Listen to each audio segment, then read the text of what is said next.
Sucker బాంద్రాలో commission వ్యాపారి, కోపర్గాం తాలూకాలోని కొరాలే గ్రామ నివాసి. అతను కసాయి జాతికి చెందినవాడు. అతడు కీళ్ల జబ్బుతో బాధపడుతూ తట్టుకోలేక భగవంతుని గుర్తుకు తెచ్చుకొని వ్యాపారం ఆపివేసి బాబా కీర్తి విని షిరిడీ చేరి బాబాతో తనను బాధ నుండి తప్పింపుమని వేడెను. అతనిని మసీదు వదిలి చావడిలో కూర్చోమని తెలిపెను. అటువంటి రోగికి ఆ చావడియే శరణ్యము. అది ఎల్లప్పుడూ చెమ్మగా నుండును. సాయి పలుకులే తగిన మందు. ఆ నిర్ణయమునకు తిరుగులేదు. మసీదులోనికి చేరుటకు అతనికి అనుమతి ఇవ్వలేదు. సాయి ఉదయము సాయంకాలము చావడి ముందు నుండి వెళ్ళుట, అతను సాయిని దర్శించుటకు అతనికి మరీ వీలుగా ఉండే. చావడి రోజు విడిచి రోజు ఉత్సవమునకు వెళ్ళి బాబా చావడిలోనే నిద్రించుడివారు.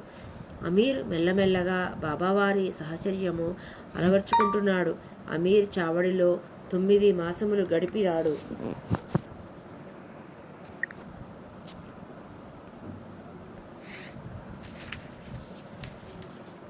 అన్ని నెలలు అక్కడ ఉండుట మూలమున విసుగు చెంది ఎవరితో చెప్పకుండా కోపర్గాం పారిపోయాడు. అచట ఒక ధర్మశాలలో బస చేయగా ఆ బసలో ఒక ఫకీరు మరణించుటకు సిద్ధముగా నుండెను. ఆ ఫకీరు నీళ్లు కావలెను అని అడిగెను. అమీరు పోయి నీళ్లు తెచ్చి ఇచ్చెను. ఆ ఫకీరు నీళ్లు త్రాగి మరణించెను. అమీరు చిక్కులో పడెను.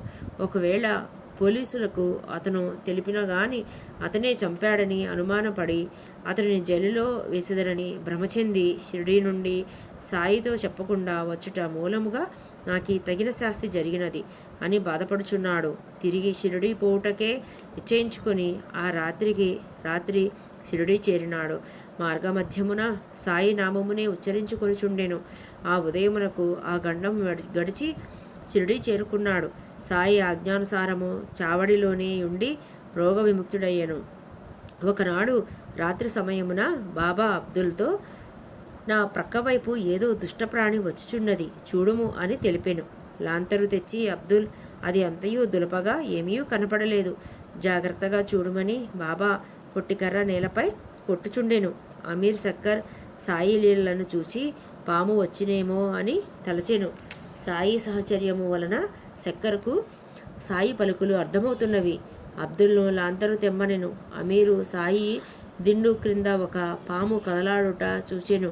చూచిన వెంటనే ఆ పామును చంపి విసిరి ఇట్లు సాయి సకాలములో అమీరు యొక్క ప్రాణములు పాము బారి నుండి కాపాడెను. సకల జీవులు తనతో సమానము. సాయి పలుకులు. ముక్తారాం అను భక్తుడు పాము తప్పించుకొని పోయినది మంచియే జరిగినది. అలా కాదు, దానిని వేయవలయును అని ఇంకొకరు వాదించుకొనిచుండిరి. ఆ ఇరువురు సాయి వద్దకు చేరి ఈ సందేహము తీర్చమని సాయి ఇట్లు జవాబిచ్చిరి. భగవంతుడు సకల జీవుల యందు నివసించుచున్నాడు. అవి పాములు గాని త్రేళ్లు గాని కానిండు. ఈ విశ్వమును నడిపించు సూత్రధారుడు. పాములు తేళ్లు కూడా భగవదాజ్ఞను శిరసావహించవలసినది. వారి ఆజ్ఞ లేనిదే ఎవ్వరూ ఏమీ చేయలేరు. ఎవరు స్వతంత్రులు కారు. కాబట్టి మనము కనికరించి జీవులను కాపాడి వాటికి కూడా ప్రాణమును రక్షింపవలెను. అనవసరమైన కలహములందు చంపుటయందు పాపమును ఒడిగట్టుకొనక ఓపికతో నుండవలెను. దేవుడే అందరినీ సదా రక్షించువాడని సెలవిచ్చెను. పండరీపురంలోని ప్లేడరు సాయి ప్రజలను సరియైన మార్గమును నడిపించుటకు, వారి తప్పులను సవరించుటకు సాయి సర్వజ్ఞతను ప్రయోగించుడివారు. పండరీపురము నుండి ఒక ప్లేడరు షిరిడీకి వచ్చెను. అతడు మసీదుకు వెళ్ళి సాయిని దర్శించి పాదములకు నమస్కరించెను.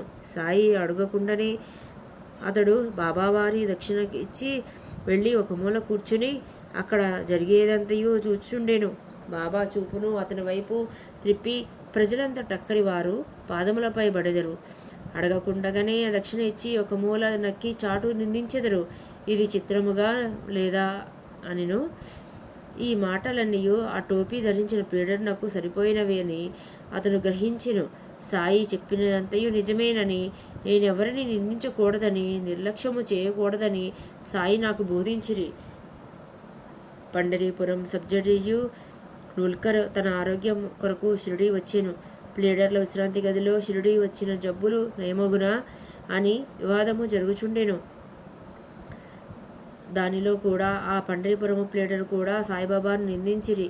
అది సాయి గమనించి నన్ను నిందించిరి. అది నాకు ఆశీర్వాదమే. ఇక మీదట ఎవరినీ దూషించరాదని తలచెను. షిరిడి గ్రామమునకు పండ్రీపురము 300 మైళ్ళ దూరంలో ఉన్నది. అయినను సాయికి విశ్రాంతి గదిలో జరిగినదంతయూ తెలిసినది.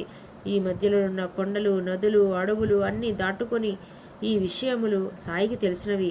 సాయి సర్వజ్ఞుడు అగుటచే ఆయనకవి అడ్డు ఏమున్నదని భావించవలయును. ఎవరికి ఎంత దూరమున ఏమి జరిగినను తేటతెల్లముగా అర్థమగును. సాయి సర్వంతర్యామి అగుటచే వారి దృష్టి నుండి తప్పించుకొను వారు ఎవ్వరునూ ఉండబోరు. ఒకరిని గూర్చి చెడు చెప్పరాదు అని ప్లేడరు యొక్క దుర్గుణమును పోగొట్టి అతని అజ్ఞానమును మాపి జ్ఞాన మార్గమును నడుపు అను బోధన చేసిరి. ఈ కథ ఒక ప్లేడరు గారికే కాదు, మనమందరికీ కూడా ఒక కనువిప్పు. ఈ నీతిని మనము పాటించి నడిచిన సాయి సర్వకాల సర్వావస్థల యందును మనకు తోడు నీడగా అండగా ఉండి కాచి రక్షించెదరు. సాయి మహిమ అగాధము, అటులనే వారి లీలలు కూడా అట్టివే. వారు పరబ్రహ్మ అవతారము. ఓం శ్రీ సాయినాథాయ నమః. ఓం శాంతి. ఓం శాంతి. శాంతి.